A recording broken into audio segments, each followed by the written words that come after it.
Joining me in our Washington studio is Andrew Deutz. He's the Director of Global Policy, Institutions and Conservation Finance at the Nature Conservancy. Andrew, welcome to our program. Thank you. What will you be looking for at this climate conference in Madrid? Well, as you saw in the opening piece, as the Secretary General laid out, the world is well behind where it needs to be. So probably the most important thing we need to see are signals from governments that they're going to increase their ambition. The UN came out with a report last week on what they call the emissions gap report, which is measuring the difference between where we need to be to stay in a safe, stable climate where the world can be prosperous and where we are. And we need to significantly increase our emissions reductions if we're going to get to where we need to be safe and prosperous.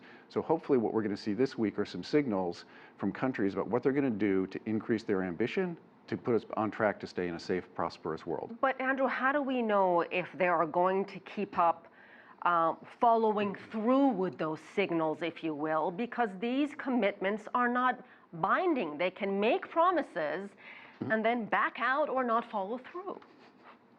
We'll come back to the one country that's backing out. But what the Paris Agreement did in 2015 was change the rules of the game. Instead of negotiating targets for everybody, we changed it to say, everybody give us your best option, your best bet of what you think you can do to drive emissions reduction, drive economic growth, and shift your economy to something that is going to be sustainable.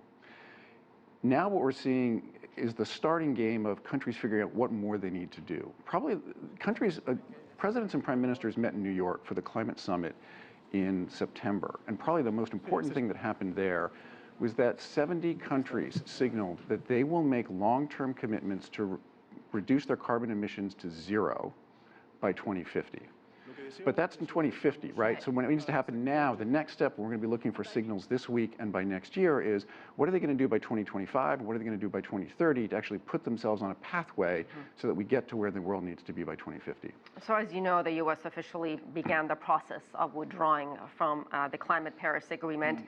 What does this really mean for other participants, other carbon emitters?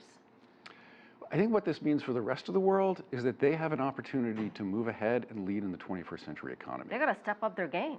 Well, they have to step up their game because remember, this is a global problem. It requires a global solution. But if you look at this from a purely economic nationalist perspective, I would say there are three major sectors that are going to drive the economy of the 21st century: renewable energy technology, biotechnology, and information technology.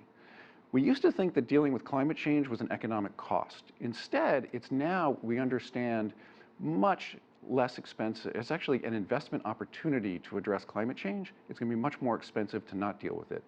So those countries that step up and meet their emissions reduction commitments will be driving the innovation and the technologies that will lead to further economic growth and prosperity in the 21st century. The countries that aren't dealing with climate change are the countries that are going to fall behind economically. Is there a sense that these dire warnings and messages from UN Secretary General Antonio Guterres, from people like yourself, from environmental activists, it seems they're just falling on deaf ears? Or is it just my imagination? I mean, is anyone truly listening? One of the things that happened in parallel with the climate summit in New York in September is that we had massive demonstrations around the world led by youth. I was in New York. You can think of, okay, so but in some cities in Australia and elsewhere, they weren't just the biggest climate demonstrations ever, they were the biggest demonstrations of any kind ever in the world.